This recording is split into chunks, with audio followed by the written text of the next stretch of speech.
Muito boa tarde a todas e a todos. Espero que esteja a ser bem ouvido e já agora também bem visto em todos os sentidos.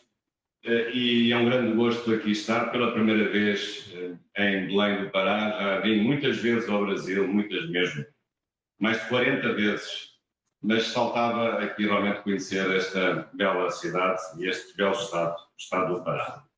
Portanto, muito obrigado pelo convite. Cumprimento também todas as autoridades da Universidade da Amazónia e dou os parabéns por este congresso, o terceiro congresso, o ANISAF, em boa hora já iniciado e que hoje e amanhã tem a terceira edição. Permitam-me também cumprimentar todos os senhores coordenadores e diretores dos vários cursos e da instituição que nos acolhe. Em particular também cumprimento o moderador desta mesa, o meu antigo aluno e com saudades sua, Dr. Ricardo Augusto Dias da Silva, aliás, que também tem aqui um livro que agora apresentou, o Sistemas de Saúde Brasileiro Português, acho que respondeu a um trabalho que desenvolveu na Faculdade da Universidade Nova de Lisboa. E também já agora, já que estamos em livros, eu também deixo-vos aqui uma oferta minha para a vossa biblioteca, um dos meus manuais, este é Direito Internacional Público, onde também trato questões ambientais e, sobretudo, em matéria de direitos humanos. Hoje é uma área realmente interdisciplinar, é uma área transdisciplinar. No fundo, é uma área que tem a ver com todos os setores da vida. Tudo é direitos humanos, felizmente e às vezes infelizmente. E, portanto, deixo esta oferta também à vossa universidade, esperando que seja útil no trabalho que possam desenvolver. Eu vou fazer esta minha intervenção através de um PowerPoint que vai ser agora aqui projetado. Eu não tenho comigo aqui o apontador, mas vou contar com o apontador humano que vai avançando de slide em slide. Não são muitos slides, mas julgo que estamos no primeiro slide. Tem a primeira das minhas coordenadas para depois podermos continuar esta conversa, quem sabe, através do correio eletrónico, noutra ocasião, se não houver tempo aqui para podermos estudar e podermos discutir alguns assuntos. Mas, avançando para o primeiro tema, eu queria fazer um enquadramento, penso que se impõe, um enquadramento histórico-constitucional da matéria dos direitos fundamentais e em matéria particular dos direitos fundamentais do ambiente. Nós hoje vivemos um período novo, sabem que a história humana tem 3.000 anos, não é? Digamos 3.000 mais 2.000, 5.000 anos, se considerarmos que a história começou em 3.000 anos antes de Cristo, portanto são 5.000 anos, isso não é nada na evolução do homem, e muito menos será o Estado constitucional em que nós vivemos, o Estado de Direito, que nós todos os dias construímos, de facto é um Estado que se vai complexificando, que se vai adensando, que se vai aperfeiçoando. E, portanto, nestes últimos 200 anos, realmente nós ganhámos novas instituições. Aliás, o Brasil é uma república já agora. Até ao século XVIII não havia nenhuma república. Todos os países eram monárquicos. E com uma outra exceção e difícil qualificação, mas não havia repúblicas, só havia monarquias. Não havia processos eleitorais, não havia separação dos poderes, não havia reconhecimento de direitos fundamentais. E, portanto, o Estado Constitucional que nós hoje estamos a viver, já neste século XXI, já vai bastante avançado, é realmente uma grande conquista da humanidade e aqui tem, de facto, essa referência dessas características. É verdade que durante estes 200 anos, 250 anos talvez, as coisas não foram sempre da mesma maneira, as coisas foram evoluindo. Lembramos o que é que foi o Estado liberal, e com as suas conquistas, mas também com as suas dificuldades e os seus desaires. Já agora, em pequena parte, já que agora mesmo soubemos a eleição do novo Papa, recordo que ele escolheu o nome de um grande Papa do século XIX, do fim do século XIX, que foi o grande impulsionador da doutrina social da Igreja, o Papa Leão XIII, com a famosa encíclica Rerum Novarum, neste caso o atual Papa a partir de hoje, Papa Leão XIV. Foi uma excelente escolha até desta perspectiva. E que Deus o ajude na sua missão, realmente não é fácil. Mas, portanto, o século XIX precisamente foi um século de grandes lutas, de grandes divergências. Por um lado, o capitalismo se tornou selvagem e, por outro lado, a necessidade de proteção dos grupos mais vulneráveis, a começar pelos trabalhadores, mas também por outros grupos que a pouco se revelaram caírem em armadilhas e de grande desfavor por parte do Estado e por parte da sociedade. E, portanto, passamos ao Estado Social, em que os direitos fundamentais ganharam um novo impulso, portanto, uma nova geração de direitos, que nós chamamos de segunda geração de direitos fundamentais, os direitos económicos, sociais e culturais, precisamente nessa perspectiva. Na prática, só vai ser estabelecido no fim, a seguir à Segunda Guerra Mundial, portanto, terminando a Segunda Guerra Mundial, embora já com alguns pronúncios, quer na Constituição de Weimar, quer na Constituição Mexicana de 1917, quer até na Constituição Republicana de 1911 de Portugal, já, em certo sentido, já havia alguns direitos que podiam assemelhar-se a alguns direitos sociais, mas, de facto, esses direitos sociais aparecem no século XX. Claro que o século XX teve outras experiências menos positivas, teve os seus totalitarismos, de extrema-esquerda e extrema-direita, que foram muito nefastos, mas penso que hoje o mundo caminha, não talvez para o fim da história, infelizmente, se a história fosse boa para terminar, mas caminha para uma convergência e para um certo consenso sobre qual o modelo político e o modelo de Estado melhor serve os interesses dos cidadãos, que é o modelo do Estado de Direito Democrático. Me julgo que ninguém hoje tem dúvidas sobre isso, a não ser alguns discursos mais radicais. E precisamente por causa desses discursos radicais, nós hoje estamos a enfrentar um conjunto de problemas, que eu diria que são crises do Estado pós-contemporâneo, e que realmente começam ou acusam a dificuldade que é a continuação na sua densidade e na sua estabilidade no Estado de Direito Democrático. Eu aqui enumero várias crises, depois vou focar-me mais na parte ambiental, que é aquilo que é o núcleo da minha intervenção. Mas hoje já ouviram falar muitas vezes, certamente, na crise do Estado Social. O Estado Social está em crise. Está em crise porquê? Porque o setor público muitas vezes não produz os bens e serviços com qualidade, não produz bens e serviços com a maior eficiência económica e às vezes é o setor privado que faz até melhor do que o setor público. Portanto, o Estado Social, nessa dimensão de prestação de serviços e de produção de bens públicos, está em perda, além da burocracia gigantesca que gerou e de outros problemas que têm sido, aliás, assinalados há várias décadas. Mas também hoje vivemos um período de uma certa crise da democracia. Não se assustem que eu não estou a defender o fim da democracia. Mas crise da democracia em que sentido? No sentido de os políticos não representarem bem os cidadãos. Ou, de outra forma, os cidadãos não se reverem cada vez, ou fazerem com maior dificuldade nos políticos, que não sabem não sabem defender os verdadeiros problemas, a resolução dos verdadeiros problemas das pessoas. Aliás, isso está a acontecer na Europa. Aliás, em 2 ou 3 décadas, a maior parte dos partidos políticos da Europa foi destruída, a maior parte dos partidos desapareceu. Há novos partidos que aparecem, uns do centro, outros dos extremos, quer da extrema-esquerda, quer da extrema-direita, e de facto, basta pensar no caso da Itália, em que um grande partido que construiu a Itália do pós-guerra, a democracia cristã, desapareceu do mapa.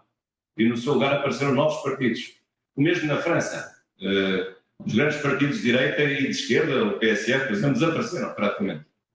A Espanha também acontece um pouco isso, Portugal também está a acontecer um pouco isso, embora os grandes partidos ainda se mantenham. Digamos que aqui a Península Ibérica é mais conservadora do ponto de vista dos critérios para analisar o sistema partidário, que é o sistema da volatilidade, o critério da volatilidade do voto, ou seja, os portugueses mudam poucas vezes de partido quando votam.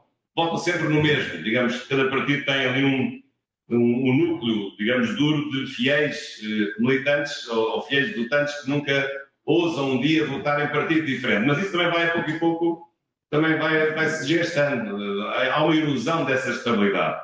E, portanto, hoje temos a ideia de que há novos problemas, que os políticos têm discursos cada vez mais redondos, cada vez mais bonitos de se ouvir, mas que depois não resolvem concretamente os problemas das pessoas. E, portanto, isso tem sido estudado, não é nenhuma novidade, e isso provoca, de facto, um afastamento maior dos cidadãos em relação à política. Portanto, há verdadeiramente aqui uma crise da democracia real e é necessário novos mecanismos de participação política. Eles existem, a iniciativa popular, os plebiscitos ou referendos. Aliás, aqui no Pará houve recentemente um importante plebiscito que resolveu não dividir o Estado do Pará. Para quem votou sim foi uma grande vitória, para quem votou não foi uma derrota, mas a democracia é assim mesmo. E além da vossa Constituição também ter sido referendada, depois, 5 anos depois de ter entrado em vigor, também foi referendada no que respeita aos 2 temas principais, a forma de governo e o sistema de governo. Mas, portanto, isto é um assunto complexo, mas não quero esconder aqui que, pelo menos ao nível europeu, tem havido muitos debates em 2 sentidos. No sentido de não haver a devida representação política dos interesses da sociedade e das pessoas e dos seus grupos, mas também o problema de ser necessário combater esse discurso radicalista que pode pôr em causa a própria democracia. Acho que, como costuma dizer, a democracia é o único sistema que se pode autodestruir, ou que admite a sua autodestruição. Mas não podemos deixar que a democracia se possa autodestruir. E é preciso estar atento, proibir partidos radicais, como fez a Alemanha, aliás, e bem, proibiu um partido nazi e proibiu um partido comunista, através de 2 decisões sociais do Tribunal Constitucional Alemão, nos anos 50, mas a democracia tem que tomar cuidado para não se deixar autodestruir ou destruir por dentro com discursos que sejam contra ela própria em nome de uma tolerância que acaba de ser autodestrutiva. Depois também há outros fenómenos mais recentes que são mais evidentes, mas também são de resposta difícil. Um deles é o problema da globalização. Aqui há uns anos nós achávamos que a globalização não ia durar muito tempo. Achávamos que a globalização era uma coisa passageira. Muitos até comparavam a globalização com o Império Romano, que conquistou toda a Europa, a Ásia Menor e o Norte da África, ou a globalização com os descobrimentos portugueses, já que estou aqui a falar numa terra que fala português. Mas a verdade é que esta globalização é muito diferente, quer da globalização do Império Romano, quer da globalização dos descobrimentos portugueses e espanhóis. É uma globalização que me parece definitiva, é irreversível. É verdade que o Brasil, a certa altura, liderou importantes processos de contra-globalização, estou a lembrar-me do Fórum de Porto Alegre, mas tudo isso hoje não tem qualquer impacto. E, portanto, a globalização é um dado adquirido. E é preciso viver nessa globalização e criar os melhores instrumentos para que essa globalização não seja a destruição das identidades dos países, para que haja transparência lá naqueles senhores que lá nos escritórios internacionais, as multinacionais, nos governam de uma forma invisível. E, portanto, é preciso que esta globalização, que tenha o seu lado positivo de liberdade de circulação de pessoas, de mercadorias, de ideias, não seja também, não tenha o seu lado negativo da neocolonização capitalista das grandes potências que põe em causa a identidade dos países em vias de desenvolvimento e com menos possibilidades de afirmação no cenário internacional. Esse é um grande desafio, realmente, que a globalização nos deixa. Para além da questão da própria digitalização da sociedade, que é um tema também conexo com a própria globalização. Depois, um outro assunto sobre o qual também tenho falado muito nos últimos anos é a questão de hoje ser colocada na ordem internacional como nunca o problema da insegurança internacional e da insegurança nos Estados. O Brasil, infelizmente, nessa matéria tem muitas razões para se preocupar com as questões da segurança, portanto, falo aqui em segurança, quer no sentido de security, mas também no sentido de safety, sabendo bem que o Brasil nessas estatísticas não está bem, mas os outros países também não estão muito bem. E, portanto, desde o 11 de setembro de 2001 tem havido um conjunto de iniciativas internacionais para promover novas políticas de segurança e de facto, tornou-se célebre um conceito inventado por um autor, por um sociólogo alemão, já falecido, chamado Ulrich Beck. Nós agora temos um Estado, uma sociedade de risco, um Estado de risco. Aliás, eu depois escreveria também outro livro mais para a comunidade internacional, a Comunidade Internacional de Risco. E, portanto, este autor realmente conseguiu.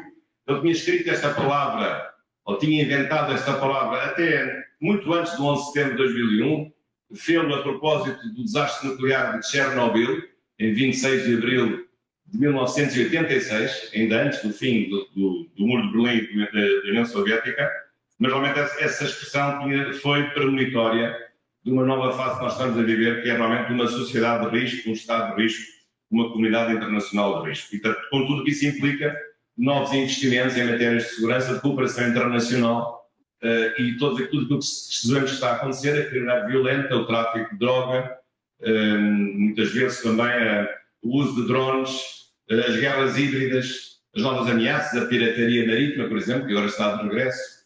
Portanto, tudo isso que realmente nos é frequentado, quer ao nível dos Estados, quer ao nível da comunidade internacional. E, finalmente, também, hoje temos uma coisa que achávamos que nunca seria possível, que é, de facto, enfrentar os limites da própria sustentabilidade do Estado em matéria ambiental.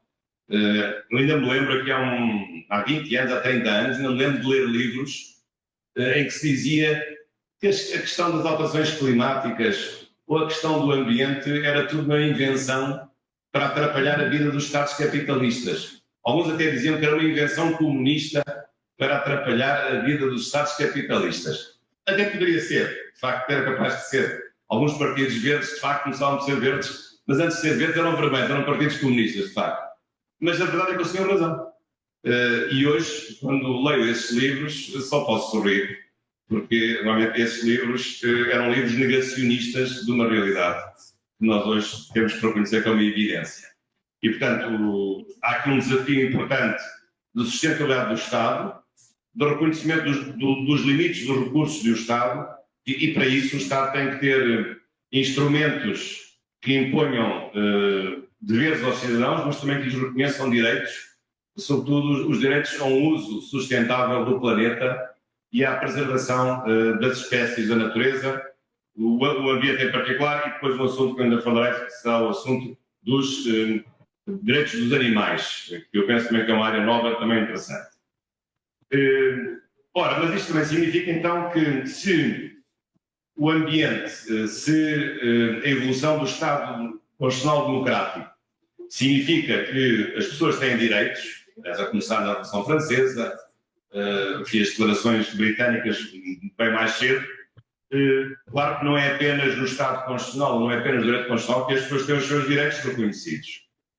Hoje vivemos em países em que tem como princípio fundamental a dignidade da pessoa humana. Isso é uma coisa que, mesmo não estando escrita, ninguém pode recusar. E essa dignidade da pessoa humana, depois, se reparem, tem uma proteção interdisciplinar. As garantias dos contribuintes no direito fiscal, as garantias dos administrados no direito administrativo, por exemplo, os direitos dos trabalhadores, direito à greve, por exemplo, e o 1º de maio, que nós comemoramos há poucos dias, um importante dia em que assinala o massacre de muitos trabalhadores que lutaram pelos seus direitos, precisamente num período particularmente duro do fim do século XIX, quando os direitos dos trabalhadores não eram ainda reconhecidos. E os direitos humanos, claro, não são apenas hoje uma realidade do direito do Estado, como direitos fundamentais, mas também uma realidade do direito internacional público através daquilo que chamamos de direitos humanos para o direito internacional público, direitos fundamentais, essa palavra mais usada para o direito constitucional. E aqui também tem um pouco à semelhança do que eu vos referi na evolução do Estado, temos hoje aquilo que nós dizemos várias gerações de direitos. Enfim, há autores que contestam este modo de explicar, mas penso que essas novas gerações de direitos são verdadeiras. E já agora também invoco aqui e faço a minha homenagem ao professor Paulo Benavides, um grande constitucionalista brasileiro, que muito defendia esta explicação dos direitos fundamentais segundo várias gerações. Aliás, ele, enfim, nas várias edições do seu livro, Direito Constitucional, um grande livro, chegou até a reconhecer a existência de uma 5ª geração de direitos fundamentais. Eu acho que já vamos na 6ª, mas pode ser que esteja exagerado, espero que não. Mas há várias gerações de direitos, de facto. Há uma geração, enfim, mais óbvia dos direitos liberais, associada ao próprio constitucionalismo como mecanismo de limitação do poder. Portanto, o Estado Constitucional, com as suas constituições, marcou uma viragem contra um Estado absoluto, em que o princípio era exatamente o contrário, era o princípio do poder arbitrário, era o princípio, o famoso princípio, se nós formulava em latim, princeps legibus solutus, ou seja, o príncipe, o rei, estava livre da lei, portanto, o próprio poder estava acima da lei, enquanto o constitucionalismo, esse princípio não pode prevalecer. Há um poder constituinte, mas a partir do momento em que o poder constituinte se expressa, os órgãos não estão acima do poder constituinte, estão abaixo do poder constituinte. Porque se fazem leis inconstitucionais, elas não podem prevalecer. Portanto, é exatamente o contrário. Digamos, o legislador não está acima da Constituição, está abaixo da Constituição. E quem diz o legislador, diz o Executivo, e já agora também os Supremos Tribunais, incluindo o STF, já agora. Portanto, todos os órgãos constitucionais estão abaixo da Constituição, não estão acima da Constituição. Isso é que é o verdadeiro constitucionalismo no sentido de ser um princípio de limitação efetiva do próprio poder político nas suas várias funções. Portanto, esses direitos iniciais foram-se desenvolvendo, as grandes liberdades públicas, o direito de propriedade, os direitos e as garantias no âmbito do processo penal, a proibição da pena de morte em alguns países, ou da prisão perpétua, a proibição das penas corporais, que havia penas corporais até ao século XIX, a verdade é essa. Tudo isso se humanizou, enfim, em geral a humanização do direito penal foi um processo muito importante no século XIX. Depois o século XX trouxe, como vos disse, a tal segunda geração dos direitos económicos, sociais e culturais, mas agora mais recentemente, a partir dos anos 60, 70, aparecem gerações mais restritas de direitos humanos, ou direitos fundamentais neste caso. Desde logo os direitos em matéria ambiental, como os direitos em matéria de manipulação genética, lembro da proibição da clonagem e de várias convenções sobre essa matéria, ou, por exemplo, também o direito à privacidade no âmbito do desenvolvimento das tecnologias digitais a partir dos anos 80, sobretudo. Depois, uma quarta geração de direitos, que hoje também está em grande expansão, são os direitos das minorias. Minorias de todo o tipo. Aliás, há um novo ramo do direito que está associado às minorias, que é o direito antidiscriminatório, ou o direito da igualdade social. E, portanto, há hoje um grande desenvolvimento doutrinário sobre a proteção dos grupos mais vulneráveis, que normalmente são os grupos minoritários, em função de vários critérios, seja o critério de sexo, género, o critério da nacionalidade, o critério da religião, o critério da orientação sexual, e outros critérios possíveis que podem fundar essa discriminação inadmissível. E, portanto, isso tem sido discutido, enfim, com posições mais conservadoras, mais progressistas, mas penso que hoje ninguém pode negar a importância destes direitos de quarta geração, os direitos das minorias. Aliás, aqui inclui as mulheres que não são minoria, são maioria, mas aqui mulheres minoria porque são a minoria de poder e deviam ter tanto poder como os homens, mas infelizmente as mulheres, devido à falta do seu empoderamento, continuam a ser uma minoria. E realmente isso tem de mudar. Aliás, vejo também com satisfação, ainda há pouco vi um cartaz, que o Brasil aprovou uma lei de feminicídio, portanto, punindo especialmente o homicídio quando é praticado sobre as mulheres. Nós em Portugal não temos essa norma, não temos esse crime autónomo, mas de facto um crime feito, um crime que mata a mulher só por ela ser mulher, ou aproveitando-se das suas debilidades ou das suas características, realmente tem um grau de censurabilidade muito superior a um crime de homicídio comum. E, portanto, é um bom caminho, julgo que o Brasil está a trilhar nesse aspecto de estabelecer leis próprias. Como também já tinha, já há uns anos, a Lei Áurea, a Lei contra a Violência Doméstica, como é que se chama? Maria da Penha, exatamente. A Lei Áurea era da Princesa Isabel, de 1868, que dizia a Lei da Libertação dos Escravos. Lei Maria da Penha, que de facto foi muito importante para combater também de uma forma particularmente dura a violência doméstica. Mas, portanto, são direitos de quarta geração, precisamente estes. Menos um grande número desses direitos. Mas entramos depois nos direitos de quinta geração, em que aqui sim entram direitos ambientais, direito aos recursos naturais, por exemplo. Hoje já se fala do direito à água, o acesso à água, o direito à água potável, o direito a uma água barata que não seja mais cara do que a gasolina ou do que o gasóleo, já agora, e que exista já agora a água. E, portanto, o direito à água, por exemplo, então o direito à paz, aliás, quem falava muito do direito à paz era precisamente o professor Paulo Bonavides, invocando muito o célebre livro de um grande filósofo alemão, Immanuel Kant, sobre a paz perpétua, e, portanto, esses são direitos de quinta geração. Eu talvez agora acrescentasse direitos de sexta geração em matéria digital, os direitos no ciberespaço. Nós hoje vivemos boa parte da nossa vida no ciberespaço. Isso significa que há direitos, digamos, que se adaptam ao ciberespaço, mas que já existiam antes. A liberdade de expressão, o direito de petição online, por exemplo, o direito de reunião online, o direito ao ensino online, a questão daqui a fazer, ou a transmissão do conhecimento, mas também há direitos que são novos, que não existiam antes. Por exemplo, o direito ao testamento digital, por exemplo, o direito à privacidade, o direito à proibição da geolocalização informática. E já agora, nesse aspecto, Portugal até avançou bastante, porque aprovou em 2001 uma Carta Portuguesa dos Direitos Humanos da Era Digital. Acho que convido também a poderem consultar. E chegamos agora em particular ao ambiente. O que é que aqui vos queria dizer de uma forma mais específica? A matéria ambiental, como vos disse, começou por ser uma matéria negada, isto é, a perturbação, as oscilações ou as dificuldades no respeito ao ambiente. E isso começou por ser negado, mas hoje, de facto, não é possível negar essa realidade. E tanto que não é possível que há uma expansão gigantesca de normas e princípios jurídicos em matéria de proteção ambiental e proteção da natureza. Sabemos quais são os temas clássicos, só que há sempre temas novos. Quais eram os temas clássicos? A extinção das espécies, por exemplo, contra ela uma importante convenção, a Convenção CITES, por exemplo. A questão do buraco na camada do ozono, que se resolveu pelo protocolo de Montreal, apesar de tudo, acabando com aqueles produtos químicos que havia nos frigoríficos e não só, que provocavam esse buraco na camada do ozono, os CFCs.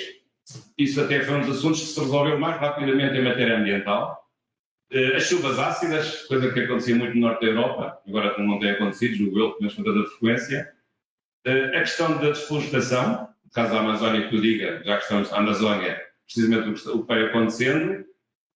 A questão da subida do nível médio das águas e o degelo nos polos, levando ao risco de muitos países desaparecerem. Aliás, há vários países no Pacífico, Tuvalu, por exemplo, que está em risco de desaparecer, de se tornar completamente um país submerso pelo Oceano Pacífico. E já agora a questão depois da poluição ambiental, enfim, em vários níveis. Portanto, estes são, e o principal de todos é a subida da temperatura do planeta, as alterações do ponto de vista da subida da temperatura. Portanto, coisas que nós hoje, há uns anos, tínhamos dúvidas se eram verdadeiras ou não. Há uns anos havia luta entre negacionistas e aqueles que afirmavam que isso era uma realidade, mas hoje acho que já ninguém tem dúvidas de que isso é mesmo uma verdade. Aliás, os últimos anos na Europa, os últimos anos têm sido os anos mais quentes de sempre na Europa, que há memória. Há registros, penso que há registros há cerca de 100 anos, esta parte, e nos últimos anos na Europa, em Portugal, têm sido os anos mais quentes de sempre. Portanto, não apenas um ano episodicamente, mas sucessivamente. Com menos precipitação, com temperaturas mais elevadas, e aliás, com mudança sensível em certos setores. Aliás, também na África, o deserto do Saara, por exemplo, está-se a alastrar rapidamente para mais a sul, onde há uma zona, digamos, de floresta tropical. Portanto, penso que são questões que são óbvias, tem havido resposta. Aqui, sobretudo, o grande impulsionador foi o direito internacional do ambiente, de facto, e nesta cidade, aliás, em novembro, e com muita justiça, dá aqui a COP30, precisamente dando importância a esse facto. Destaca aqui talvez o texto fundador do Direito Internacional do Ambiente, a Declaração de Estocolmo de 1972, trouxe um conjunto de princípios muito importantes de proteção ambiental, e depois todas as reuniões que têm havido nas Nações Unidas, a reunião do Rio, a reunião da África do Sul, de Joanesburgo, sucessivamente várias reuniões, precisamente, julgo que 10 em 10 anos, para se atualizarem várias questões nesta matéria do direito ambiental. Portanto, sendo um direito internacional, rapidamente também se foi propagando aos vários países, e os países, as suas constituições, foram sendo sensíveis à proteção de direitos e de princípios para a preservação do ambiente e também, por isso, da própria natureza. Agora só mais dois apontamentos que eu posso terminar. Para vos dizer um pouco sobre a Constituição Portuguesa nesta matéria. Nós temos uma Constituição já relativamente madura, uma Constituição que já tem 49 anos, no próximo ano fará 50 anos. Foi feita na sequência da nossa Revolução dos Escravos, 25 de abril de 1974, e é curioso que a Constituição, desde a sua origem, tem um artigo dedicado à proteção do ambiente. Mas o artigo até é bastante completo, e eu até diria complexo, porque são várias coisas que lá estão. Acho que tem sido alvo de sucessivos estudos, sobretudo nestas duas ideias. A ideia de que o ambiente suscita uma proteção ao nível dos interesses difusos, que não são bem direitos fundamentais individuais, mas também, na verdade, aparece um direito fundamental ao próprio ambiente, que se pode individualizar, digamos, o ambiente como bem comunitário, mas também que, em certa medida, divisível. Um pouco aqui, aliás, a lógica é parecida com a saúde. Há uma saúde individual e há uma saúde pública. Portanto, a proteção da saúde é um bem público, mas também é um bem privado, é um bem divisível, que tem uma utilidade individual e não apenas uma utilidade coletiva de vivermos numa sociedade em que não haja doenças. Nós podemos estar doentes, mas queremos viver num país que não tenha doenças. Bem, se vivemos num país que não tem doenças, nós também não ficaremos doentes. Não é? Ou então não ficaremos doentes porque os outros não propagam doenças porque são proibidos de o fazer. Como assistimos no tempo da Covid, com alguma dificuldade de alguns que não queriam cumprir as normas. Mas isto o ambiente é a mesma coisa, uma lógica, também uma lógica coletiva, mas é uma lógica individual, de preservação, de cuidado do ambiente com comportamentos individuais que, apesar de tudo, têm vindo a ser, digamos, desenvolvidos, embora depois cada país tenha as suas próprias características. E eu queria também chamar aqui a vossa atenção para uma situação particular em Portugal, e com esse slide eu vou terminar, que tem a ver com a questão dos direitos dos animais. Penso que aqui no Brasil ainda não é um assunto muito discutido, mas na Europa e em Portugal tem sido muito discutido o estatuto dos animais. Não estou a dizer dos animais todos, não é do reino animal no seu conjunto, isso também seria demais. É animais no sentido dos animais que são suscetíveis de dor, ou pelo menos são suscetíveis de sistema nervoso central. Aliás, até há pessoas que dizem que nós somos todos animais, há uns que são humanos e os outros que não são humanos. Nós ainda pertencemos aos humanos. Mas todos somos animais. E há várias teorias sobre isso. O grande filósofo, teorizador de tudo isso, um senhor chamado Peter Singer, não sei se já ouviram falar, tem escrito muito sobre isso. E reparem que já em muitas universidades, sobretudo americanas, nesse aspecto estão muito avançadas, já há disciplinas que se chamam direito animal. Não são os direitos dos animais, neste sentido. É direito animal, animal law, no sentido de direito objetivo, não no sentido de direitos subjetivos. Portanto, há aqui várias questões que se colocam. Claro que aqui é um problema de fundo, que é saber, quanto à natureza e quanto aos animais, o que é a natureza? O que é o equilíbrio ambiental? É o equilíbrio da própria natureza que anda por si, ou é um equilíbrio que é favorável ao homem, que o homem pode perturbar ou pode reequilibrar de acordo com as suas necessidades? Portanto, aqui uma visão mais antropomórfica, ou não, da própria natureza, tal como ela se apresenta. São questões novas. Em relação à questão dos direitos dos animais, há muitas pessoas que, quando veem este assunto, se arrepiam porque acham que os animais não podem ter direitos. Bem, é verdade, do ponto de vista técnico-jurídico, não podem ser pessoas jurídicas.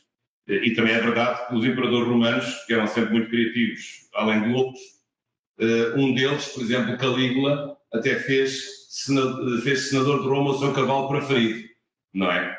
Agora imaginem se esta ideia de se transformar em deputados animais preferidos, imaginem o que é que seria dos nossos países, do que é que seria das nossas democracias, nem quero pensar. Portanto, mas é evidente que, digamos, a personificação da proteção dos animais tem limites. E, portanto, quando se fala de direitos dos animais, temos que saber do que é que estamos a falar. Estamos a falar da proteção, com certeza, dos animais não humanos, sobretudo dos animais domésticos, proteção que me parece adequada dentro de certos níveis que eu acho que são equilibrados. Não desconto que há pessoas para tudo. Há pessoas que acham que, para haver a proteção animal, temos que ser todos vegetarianos. Eu não sou vegetariano, nem tenciono ser. Mas reconheço que a comida vegetariana tem as suas vantagens. Mas não podemos cair em excessos. Penso que tem que haver aqui situações de equilíbrio. Mas esses equilíbrios às vezes são difíceis de obter. Mas reparem que este assunto dos direitos dos animais não é só um problema constitucional, mas é também um problema civil, por exemplo, e um problema penal. E falo disto em particular de Portugal. Porquê? Porque recentemente nós temos vindo a evoluir nesta matéria em Portugal. Há várias... alterámos o Código Civil. Como sabem, no Código Civil há pessoas jurídicas e há os bens. Portanto, o animal é um bem jurídico, não é uma pessoa coletiva, não é uma pessoa singular. Mas no Código Civil português os animais são bens, mas um bens com regime especial. Um regime com uma especial proteção, diferentes das coisas, quer das coisas móveis ou imóveis ou as outras classificações que nós possamos estabelecer. E, portanto, embora o Código Civil depois não adiante muito qual é a proteção que quer, mas abre a porta aqui a uma proteção especial que os animais como coisas devem possuir. Num certo sentido, quase a meio caminho entre serem pessoas jurídicas e não serem bem coisas ou bens comuns.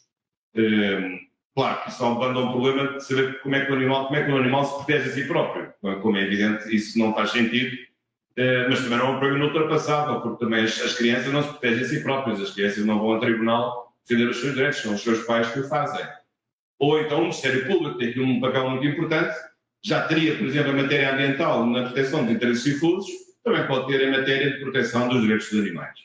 Portanto, há aqui várias questões que se têm colocado.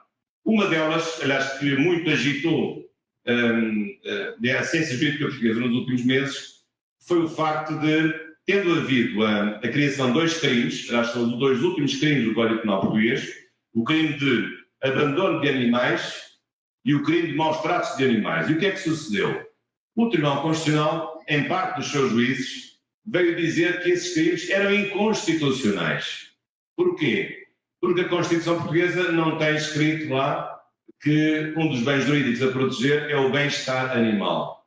Obviamente fala na natureza, fala no equilíbrio, nos ecossistemas, mas nunca tem uma expressão, uma palavra específica para a proteção dos animais não humanos, nesse sentido. E, portanto, uma parte do juízo do Tribunal Constitucional, mais conservador, possivelmente, provavelmente não progressista, entendeu que esses crimes eram inconstitucionais. E houve muitas pessoas que tinham maltratado animais que foram inocentadas, foram soltas, foram libertadas, porque as normas que tinham determinado a sua incriminação na primeira instância se tinham revelado inconstitucionais. E, portanto, é um problema que está em aberto. Aliás, uma das propostas, aliás, comum a vários partidos, na última revisão constitucional que acabaria por não ser aprovada, foi precisamente no sentido de consagrar o bem-estar animal na Constituição Portuguesa para justificar que no futuro não houvesse quaisquer dúvidas sobre o caráter não inconstitucional da incriminação dos maus tratos ou do abandono dos animais. Esse é um problema importante. Outro problema também que às vezes tem suscitado é em matéria de direito religioso, por exemplo, o uso dos animais para o culto religioso. Às vezes o uso, muitas vezes abusivo, com sofrimento dos animais, e colocando aqui também um pouco uma colisão entre bens jurídicos, a proteção dos animais e a própria liberdade religiosa. Para além da questão muito que hoje se tem falado muito na Europa, como sabem, da vaga migratória tem aumentado, sobretudo as restrições alimentares em relação a certas pessoas que não comem certos animais, por exemplo, para efeitos de alimentação humana, e as restrições e o direito que elas têm de não serem submetidas, por exemplo, nas escolas públicas, a refeições obrigatórias que possam violar quer a sua opção religiosa ou a sua opção cultural, que pode não ser necessariamente uma opção de natureza religiosa. Mas, portanto, deixo aqui este apontamento também sobre os direitos dos animais, matéria que eu realmente tenho aqui uma posição um pouco ambígua, se quiserem. Não é assim muito bom estar a reconhecer isso no fim de uma conferência, mas eu confesso que tenho uma posição ambígua. Tenho aquilo que se chama dizer mixed feelings sobre esta matéria, porque se eu acho que é verdade que os animais devem ter uma proteção, sobretudo porque os animais são suscetíveis de sofrimento, como nós somos. Basta pisar a pata do nosso cão ou do nosso gato e sabemos como é que ele vai reagir. Eles são suscetíveis de dor e eu acho que é injusto que o homem possa, caprichosamente, infligir dor aos animais que são suscetíveis de dor. Sobretudo aos animais que nos são próximos. Isso eu acho que é absolutamente inadmissível. Ou torturar animais, ou fazer outras coisas caprichosas e inadequadas com os animais. Agora, que isso signifique ter uma proteção, digamos assim, radicalizada, a ponto de nós sermos todos vegetarianos, também não me parece que seja uma atitude correta. Portanto, é uma atitude, em meu ver, digamos, equilibrada, que julgo que deve ser levada a cabo. Há hoje muitos textos sobre isto, há muitos cursos sobre direitos dos animais. É um tema que apaixona muitas pessoas, quer contra, quer a favor, mas penso que é um assunto também que se insere numa lógica mais ampla da proteção da natureza, visto que os animais são de toda a natureza, de toda a criação, tirando a criação humana, portanto a criação não humana, porventura aquela criação que nos é mais próxima, sobretudo os animais de natureza doméstica. E, portanto, estas são as minhas palavras, deixo-vos aqui a indicação de 2 livros meus, o Manual de Direito Constitucional e também o Manual de Direito Internacional Público. E muito obrigado a este que está aqui. E uma última palavra já agora eu dirijo-me ao professor Fábio Veiga também, uma vez mais, para lhe dar os parabéns, porque tem sido a alma destes vários congressos do Iberojur, e é um grande gosto aqui estar também o seu convite, e acho que merece também todo o nosso apoio, porque é uma pessoa muito dedicada e tem grande valor por isso. Muito obrigado pela vossa atenção, muitas felicidades.